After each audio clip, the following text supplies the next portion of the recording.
বিসমিল্লাহির রহমানির রহিম। আসসালামু আলাইকুম ওয়া রাহমাতুল্লাহি ওয়া বারাকাতুহু। সম্মানিত সুপ্রিয় দর্শক, আজকে আপনাদের মাধ্যমে যে নকশাটি নিয়ে উপস্থিত হলাম সেটি হলো শত্রুকে মরণ বাণ মারা নকশা। শত্রুকে মরণ বাণ মারার এই নকশাটি খুবই পরীক্ষিত, শক্তিশালী, পাওয়ারফুল একটা নকশা। আপনার যদি কোনো শত্রু থাকে,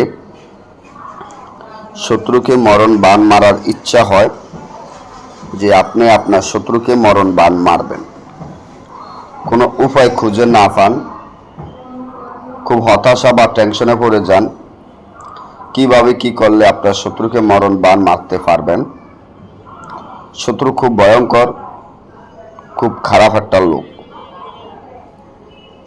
শত্রু তুচ্ছায় যদি বাড়ি ঘরে না থাকতে পারেন, এলাকায় না থাকতে পারেন, শত্রু দিনের পর দিন আপনার উপরে অত্যাচার করে, মাত্র 30 মিনিটে শত্রু ধ্বংস হয়ে যাবে, না গ্যারান্টি।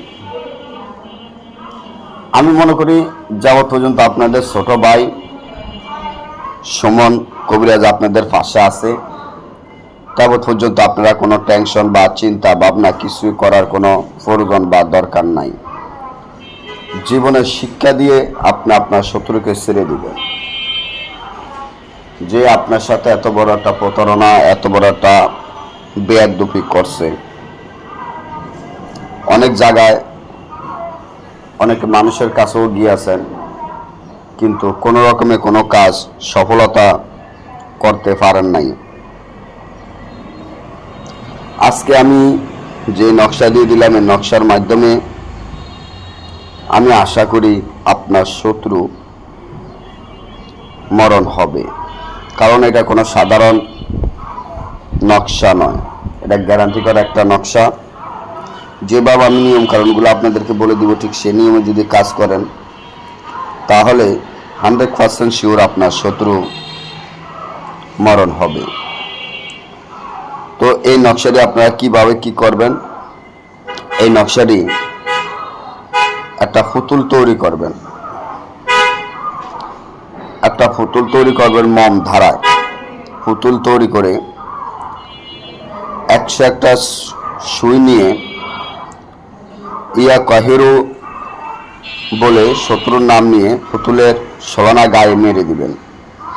তারপর যেই নকশাটি দেখতে আছেন, এই নকশাটি আপনারা সিলের রক্ত দ্বারা, সিলের ফালকের দ্বারা একটা কাফনের কাপড়ে লিখবেন। লেখার পরে এই তাবিজটা একটা মাদুলির মধ্যে ঢুকাইয়া পুতুলের মুখ বরাবর ঢুকাইয়া দিয়া পুতুলটি কাফনের কাপড় পেঁচাইয়া চিতায় গেড়ে রাখবেন। সাথে সাথে রেজাল্ট পাবেন। না বুঝলে যোগাযোগ করবেন।